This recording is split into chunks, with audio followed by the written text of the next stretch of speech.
Guys କିଛି ଶୀଘ୍ର ଶୀଘ୍ର ବନେଇ ଖାଇବାକୁ ଇଚ୍ଛା ହେଉଛି, ତାହେଲେ ଡେରି କାହିଁ କରୁଛନ୍ତି? ଚାଲନ୍ତୁ ସାଙ୍ଗ ହୋଇ ବନେଇବା ଆଉ ଖାଇବା ଅଣ୍ଡା ଫ୍ରାଏ।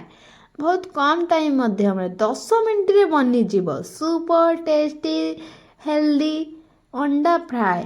ଗୋଟେରୁ ଦୁଇଟା ଅଣ୍ଡା ନେଇଯାଆନ୍ତୁ, ତାକୁ ସିଝେଇ ଦିଅନ୍ତୁ। ସିଝିଗଲା ପରେ ଅଣ୍ଡାକୁ ମଝିରୁ 2 ଖଣ୍ଡ କାଟି ଦିଅନ୍ତୁ। କାଟି ସାରିଲା ପରେ ତେଲ ଗରମ କରନ୍ତୁ। ତେଲ ଗରମ ହୋଇସାରିଲା ପରେ ଅଣ୍ଡାକୁ ଭାଜି ଦିଅନ୍ତୁ। ଭଲ ଭାବରେ ଭାଜନ୍ତୁ ଯେମିତି କଲର୍ ଚେଞ୍ଜ ନ ହେଇଛି। କଲର୍ ଚେଞ୍ଜ ହେଇସାରିଲା ପରେ ଅଣ୍ଡାର ସେଥିରେ ପକାଇ ଦିଅନ୍ତୁ କାଟିକି ରଖିଥିବା ପିଆଜ, ଟମାଟୋ, ଲୁଣ, ହଳଦୀ ପକାଇକି ଭଲ ଭାବରେ ଭାଜନ୍ତୁ। ବନିଯିବ ଟେଷ୍ଟି ଅଣ୍ଡା ଫ୍ରାଏ।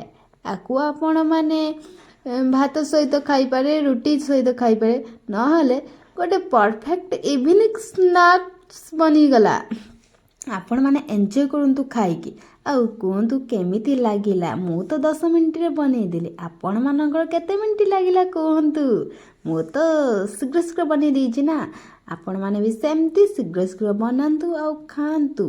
ସୁପର ଟେଷ୍ଟି ଅଣ୍ଡା ଫ୍ରାଏ ଖାଇକି ଆପଣମାନେ ଏନ୍ଜୟ କରନ୍ତୁ।